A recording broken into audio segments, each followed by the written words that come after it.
Hola a todos, mi nombre es Javier Velázquez de Azar Juegos, yo soy el diseñador de Xanadu. En este momento estamos haciendo un videíto para poderles enseñar a ustedes a jugar una nueva versión de Xanadu que se llama Xanadu Pocket. Nuestra idea fundamental con este video son dos, nuestros objetivos son dos. Primero, empezar a lanzar una serie de videos donde vamos a explicar los juegos de mesa en un estilo un poco más tutorial. La idea de esto es ayudarles a buscar otros mecanismos de enseñanza de juegos que no sean tan tediosos para los jugadores novatos, especialmente para esos jugadores que nunca han jugado este tipo de juegos. En nuestra experiencia nos hemos encontrado que parte de lo difícil de hacer que la gente entre en este hobby es la parte de la explicación de las reglas, que es tan altamente tediosa. Además, porque después de 20 minutos de explicación de reglas, los jugadores raramente se acuerdan de todo lo que se les explicó.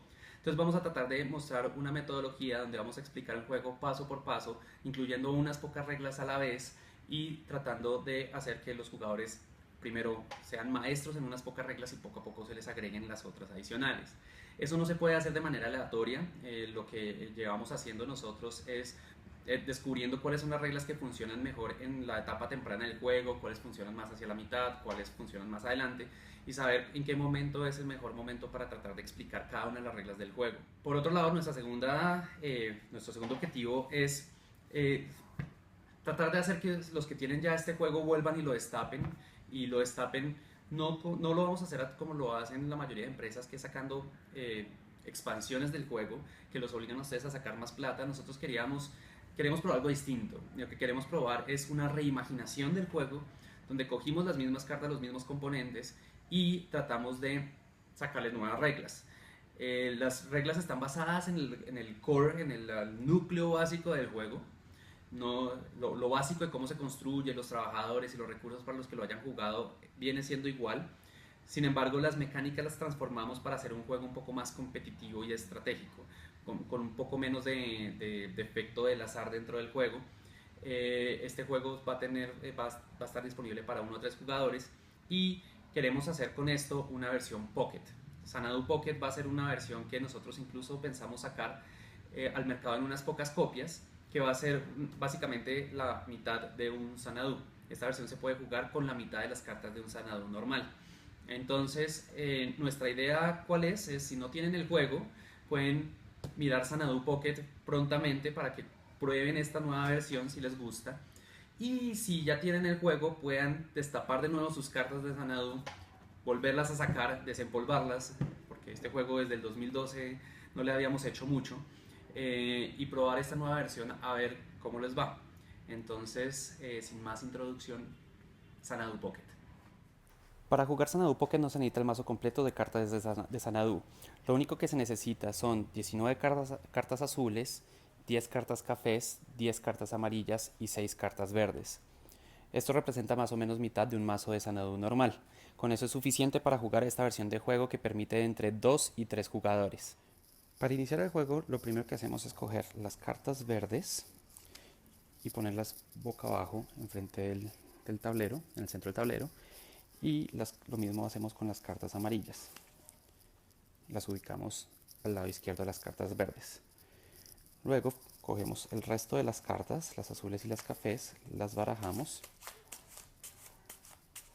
y hacemos un mazo en la parte inferior de las cartas que ya pusimos. A continuación cogemos 3 cartas del mazo y las ubicamos dejando algo de espacio entre ellas al lado del mazo principal. A continuación cogemos 3 cartas del mazo y se las repartimos a cada uno de los jugadores. Pueden ser 2 a 3 jugadores. Durante la primera ronda del juego vamos a enseñar solamente 2 reglas: cómo construir o cómo pasar. Entonces, para esto, el primer jugador coge sus cartas. Voy a explicarles cómo se construye. La idea es que cada carta, por un lado es un edificio, por el otro lado es un trabajador, y en este momento, para construir, los recursos solamente los vamos a poder conseguir de las 3 cartas que se encuentran en el centro de la mesa. Los recursos que tenemos que conseguir para poder construir cada carta están marcados en la esquina superior izquierda de cada una de ellas. De manera que el puente necesita piedra y madera, el mercado necesita tela, seda y porcelana, y el Museo de Arte Tradicional necesita tinta y porcelana. Los distintos recursos que necesitamos los vamos a poder conseguir en la zona disponible de las cartas de juego. Esto es la zona que está entre esta línea y la derecha. Estos recursos están disponibles en cada una de estas cartas. Vamos a intentar construir el Museo de Arte Tradicional y vamos a necesitar buscar una tinta y una porcelana. Entonces estas cartas que están en la mano dejémoslas a un lado un segundo y vamos a buscar estos recursos en las cartas que están en juego. La tinta y la porcelana, como podemos ver en las cartas que están en el centro de la mesa, las podemos conseguir en este espacio y este espacio. Siempre vamos a tratar de mirar de abajo hacia arriba porque entre más arriba esté el recurso, más difícil será conseguirlo. Para construir la carta, entonces lo que tendremos que hacer es coger la carta de nuestra mano y ubicarla de manera horizontal en nuestra área de juego. Esto le irá a los jugadores y les indicará que estamos tratando de conseguir estos dos recursos. Para conseguir esos dos recursos vamos a utilizar las cartas restantes que nos quedan en la mano, pero los vamos a utilizar por la parte de atrás como trabajadores. Estos trabajadores los vamos a poder ubicar consiguiendo esos recursos en las distintas cartas que tenemos. Una opción que tendríamos sería primero buscar esta porcelana y esta tinta. Vamos a ubicar las cartas de manera que los jugadores puedan ver efectivamente qué estamos cogiendo y cuando todos los jugadores estén de acuerdo vamos a tapar completamente la casilla para mostrar que esos recursos se acabaron. De igual manera, la otra forma de conseguir los recursos hubiera podido haber sido consiguiendo la porcelana acá y la tinta en el segundo escalón.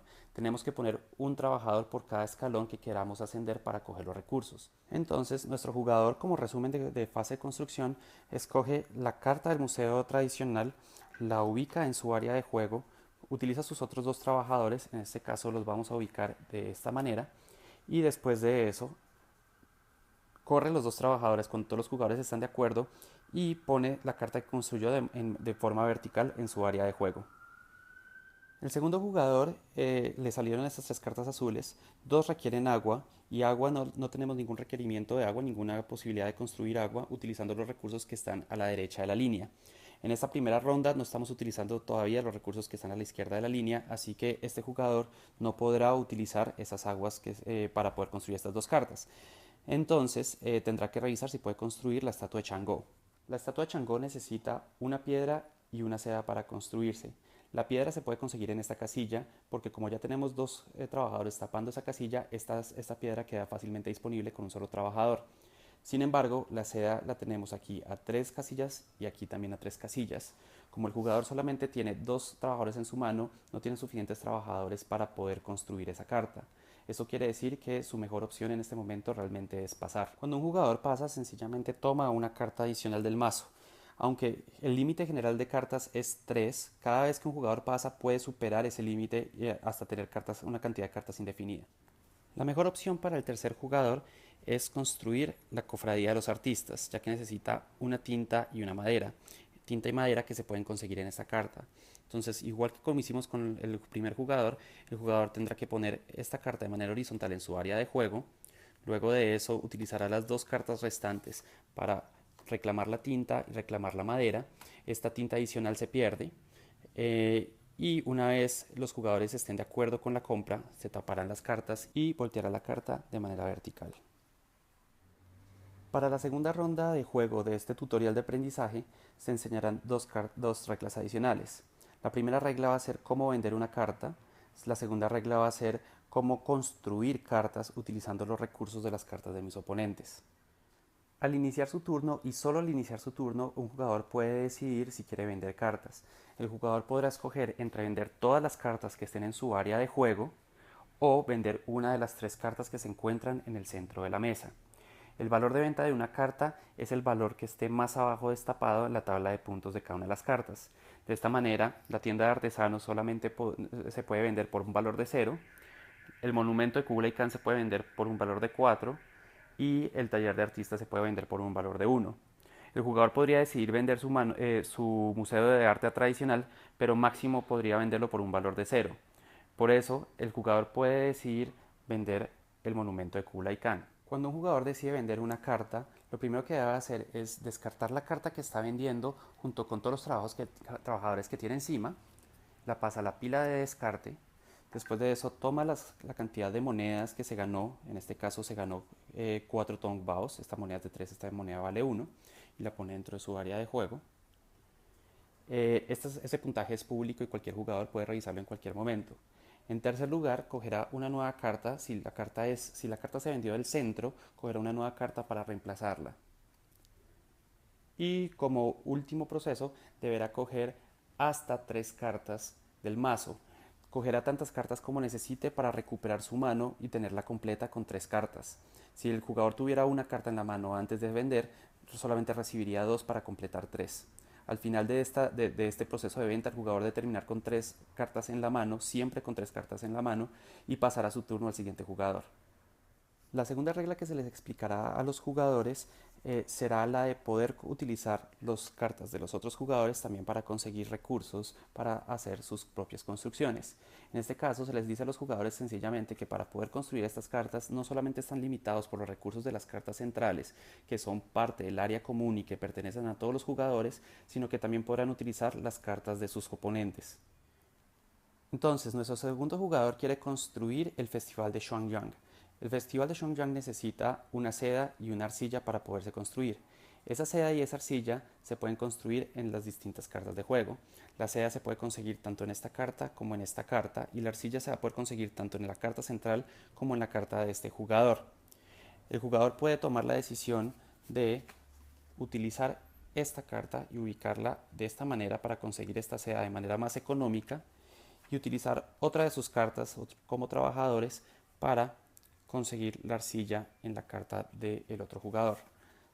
Recuérdele al jugador que para finalizar su construcción deberá deslizar las cartas una vez los jugadores aprueben la jugada y orientar la carta que están construyendo de manera vertical en su área de juego. Además de eso, explíquenles una regla adicional. Desde esta segunda ronda, cada vez que un jugador construya una carta, al final de la ronda tomará una carta adicional para su mano de juego. Solamente una. Cuando un jugador venda, tomará hasta tener 3. Cuando un jugador construya, tomará solamente una. Es el turno de nuestro tercer jugador, quien en este momento solamente tiene esta carta en su área de juego y no tiene cartas en la mano. Como vender esta carta no le daría ninguna moneda, el jugador puede decidir vender esta por 2 monedas. Entonces, toma las cartas, las descarta, toma 2 Tongbaos y recupera hasta tener 3 cartas en la mano. Recuerde siempre que si se vendió una carta del centro de la mesa, siempre debe reemplazarse con una carta adicional del mazo.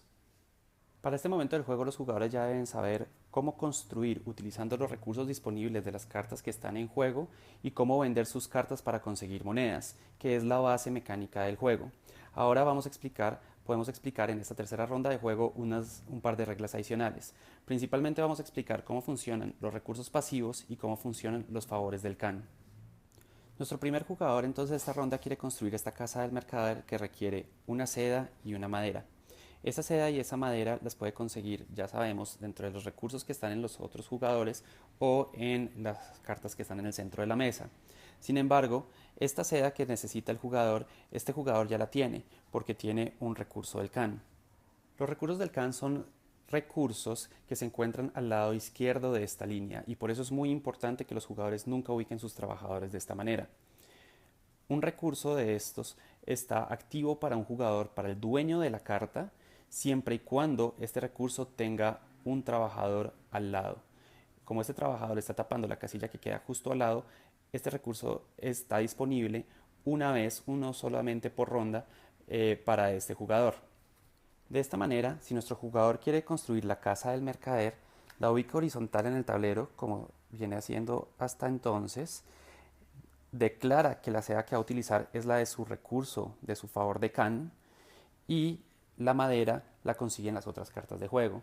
En este caso, esta madera la puede conseguir tanto en esta carta de este jugador. Sin embargo, esto sabe que va a subir el puntaje a la carta del otro jugador, por lo que puede ser para él más conveniente utilizar una de las cartas del centro de la mesa. Los favores del Kan que están en el centro de la mesa, como son cartas públicas, pueden utilizarlas cualquier jugador.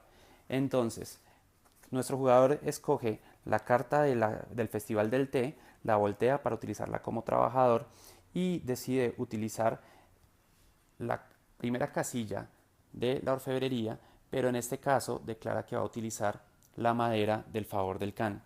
Teniendo esta madera y teniendo esta seda, el jugador puede completar su construcción, voltear la carta, tomar una carta adicional del mazo para su mano y completar su turno. En este momento se vuelve importante aclararle a los jugadores que cada jugador solamente va a poder tener hasta 3 cartas en su área de juego. Esto quiere decir que el primer jugador ahora podrá construir una sola carta más antes de tener que vender cartas para poder desocupar espacios para poder seguir construyendo. Nuestro segundo jugador quiere construir la sastrería. La sastrería necesita una seda y una madera. Aunque el primer jugador ha construido 2 cartas que tienen como favores del Can la seda, estas cartas no son de su propiedad y por lo tanto sus favores no los podrá utilizar. Ni siquiera este que tiene un trabajador al lado. Este ni siquiera está activo porque no tiene trabajador al lado. Sin embargo, el jugador decide que quiere construirla de todas formas porque puede conseguir la madera y la seda en esta carta. En ese momento ubica sus 2 trabajadores y ya tiene suficiente madera y seda para poder construir la carta. Nuevamente, desliza las cartas, desliza su carta para que quede en sentido vertical en su área de juego, ya tiene 2 cartas construidas, coge una carta adicional para su mano y ahora el jugador número 1, que antes tenía una seda, ahora tiene disponibilidad de 2 sedas de sus favores del Can. Al tercer jugador le salió la carta el tapiz de los 4 AO. El tapiz de los 4 AO es una buena carta porque le va a generar tinta pasiva al jugador. Sin embargo, requiere oro, tinta y seda. El oro es un recurso escaso en el juego y se sabe que es escaso y es valioso porque en la mayoría de cartas el oro se encuentra en la parte superior de cada una de ellas. Es difícil conseguir oro.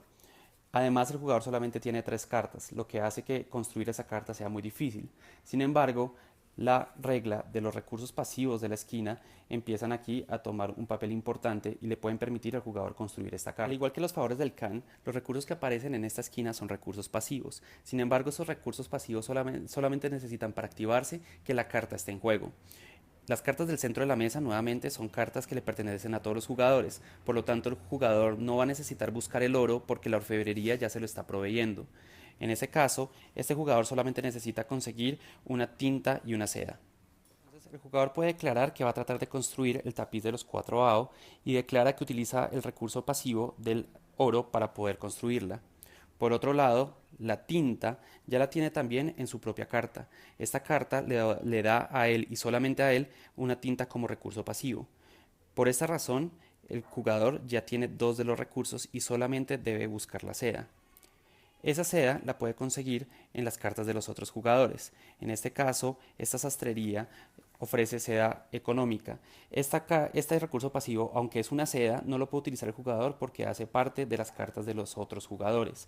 En ese caso vamos a tener que utilizar un trabajador, deslizarlo nuevamente y ahora el jugador 3 va a poder voltear su carta y declarar que construyó el tapiz de los 4 AO. Recupera una carta en la mano y termina su turno. Acabada la tercera ronda del juego, los jugadores ya tendrán que saber cómo construir, cómo vender cartas, cómo utilizar los recursos pasivos y cómo utilizar los favores del Can. En este momento, los jugadores pueden entrar en las últimas reglas del juego que son necesarias para poder jugar el juego de manera completa. Para eso, en este momento, pueden levantar una de las cartas verdes y una de las cartas amarillas que habíamos dejado tapadas en el centro de la mesa. En un juego normal, esto se destapa desde el primer turno. Solamente lo dejamos tapados para este tutorial, pero esto se destapa desde el comienzo del juego. Las cartas amarillas y verdes responden a otra lógica distinta a las 3 cartas que están en el centro de la mesa. Estas cartas hacen parte de un mercado común, sin embargo las cartas no se pueden utilizar, estos recursos no están disponibles a menos de que estén en el área de juego de un jugador. Lo mismo, un jugador no va a poder vender las cartas que están dentro del mercado. El primer jugador que pueda pagar los recursos para comprar esas cartas, llevará la carta a su área de juego, la pondrá de manera horizontal, pondrá los trabajadores como siempre se hace en el momento de construir y ubicará la carta después vertical en su área de juego.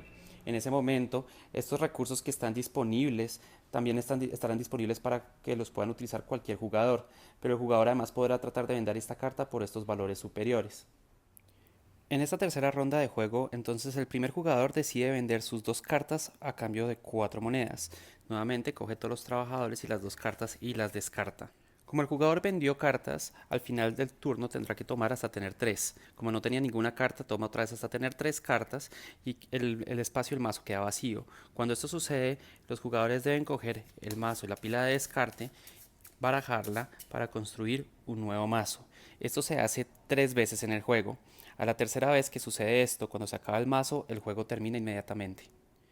El segundo jugador solamente tiene una carta en su mano, con esa carta no va a poder hacer mucho. Él podría decidir vender algunas de las cartas que están en juego por 0 puntos solamente para recuperar hasta tener 3 cartas, aunque no gane ninguna moneda, o puede tratar de utilizar esta carta para ganar algunos puntos adicionales más adelante. Por ejemplo, el jugador podría coger y poner esta carta en la segunda casilla solamente para elevarle el valor a esta carta antes de venderla la próxima ronda. Es importante aclarar que en este caso el jugador no habrá cogido ninguno de esos recursos y no habrá construido nada, sencillamente tapará la carta y declarará que ha terminado su turno. Aunque no haya construido nada, el jugador de todas formas al final del turno recibirá una carta por haber ubicado trabajadores. Nuestro tercer jugador por otro lado tiene algo más de suerte. Este jugador quiere comprar el templo pagoda de Longhua, que necesita un oro, una tinta y una arcilla. El oro, aunque él tiene solamente 2 cartas, él sabe que este oro lo puede conseguir del recurso pasivo de la orfebrería que sigue en juego en el centro del tablero. Por otro lado, la tinta la puede conseguir en cualquiera de sus 2 cartas que también tienen tinta como recurso pasivo. Eso quiere decir que solo debe conseguir arcilla, que puede conseguir fácilmente con una sola carta, tanto tapando el recurso en la orfebrería como tapándolo en la tienda de artesanos. Él sabe que ponerlo en la orfebrería puede aumentar el valor a esta carta y otro jugador puede llegar a venderla. Por esa razón decide ponerlo en la tienda de artesanos para poder construir esta carta. Recuerden que antes de poner ese trabajador, el jugador debe traerla a su área de juego y declarar que lo va a construir y mostrar de dónde está sacando los recursos. Una vez el jugador ha terminado de declarar dónde está consiguiendo los recursos, nuevamente desliza las cartas y la pone de forma vertical en su área de juego.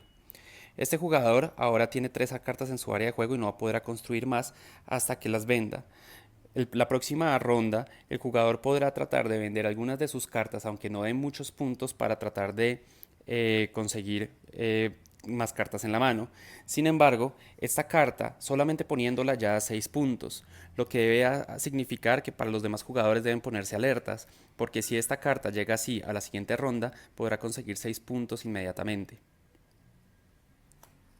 Una vez construida una carta amarilla o una carta verde, la siguiente carta se revela para que los demás jugadores ahora puedan comprarla. Con 4 rondas de juego es suficiente para que los jugadores ya conozcan todos los reglamentos de Xanadu Pocket. Sin embargo, falta una sola regla adicional que debe explicarse no en una de las rondas, sino se debe explicar preferiblemente en el momento en que esto sucede. Esta regla se llama la regla de la venta forzada. La venta forzada se da cuando una carta deja de tener espacios disponibles en sus casillas de productos disponibles. En el momento en que se pone un cuarto trabajador, queda un puntaje descubierto en la ilustración de la carta. Tan pronto se pone esa carta, la cuarta carta, esta carta debe venderse forzada y automáticamente por este valor para el dueño de la carta. Eso no representa 3 cartas adicionales al final de la ronda, como sucede cuando uno vende al inicio de su turno. Es importante aclarar que cuando una venta forzada se da en una de las cartas que están en el centro del tablero, estos puntos van para el jugador que puso la carta que vendió la carta de manera forzada, porque nuevamente, como estas cartas son públicas y pertenecen a todos los jugadores, estos recursos irían para el jugador que está en su turno actual. En ese caso, nuevamente, se descartan todas las cartas y se reemplaza por una nueva, pero el jugador al final del turno no toma hasta completar su mano de 3 cartas por haber sido una venta forzada. Una vez se termine el juego y el último jugador haya tomado la última carta del mazo después de haberlo revuelto por segunda vez, los jugadores van a tener que vender todas las cartas que tengan dentro de su área de juego por el valor indicado. Con esa suma adicional de puntos, los jugadores contarán cuántos tumbados tienen al final del juego y el jugador que tenga más tumbados se declarará el jugador ganador.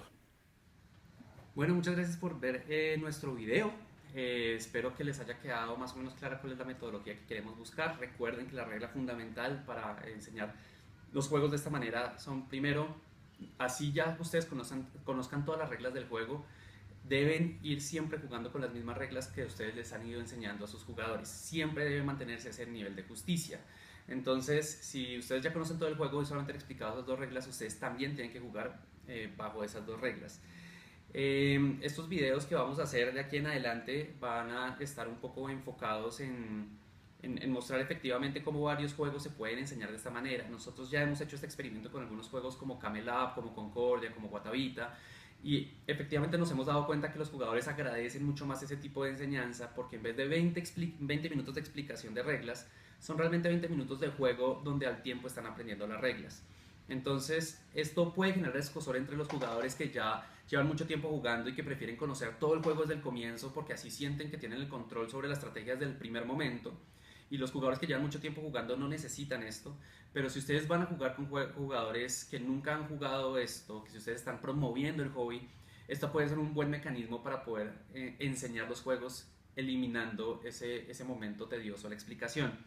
Incluso estos videos, la idea es que ustedes puedan, en la medida que quieran aprender a jugarlos, ponerlos con sus grupos de jugadores, mirarlos, pausarlos, jugar una ronda, después cada ronda de juego va a estar marcado por rondas de juego, que ustedes puedan ir pausando, jugando la ronda, puedan ir probando y que puedan mirar a ver qué sucede. Si ya hay, digamos, dudas particulares sobre alguna regla del juego, pues para eso pueden ya recurrir al manual, pero espero que la metodología al menos les haya sonado interesante y, más importante aún, que esta versión de Xanadu les suene interesante y que efectivamente quieran intentar destapar de nuevo sus cajas de Xanadu, y si no tienen sus cajas de Xanadu, o comprar la versión grande que siempre está disponible con nosotros, o para la gente que ha visto este video y que quiere Xanadu Pocket, si quiere contactarse con nosotros, vamos a estar vendiendo esta versión de Xanadu Pocket en un tiraje muy corto para la gente que esté muy interesada, a un precio que va a ser incluso la mitad del Xanadu normal.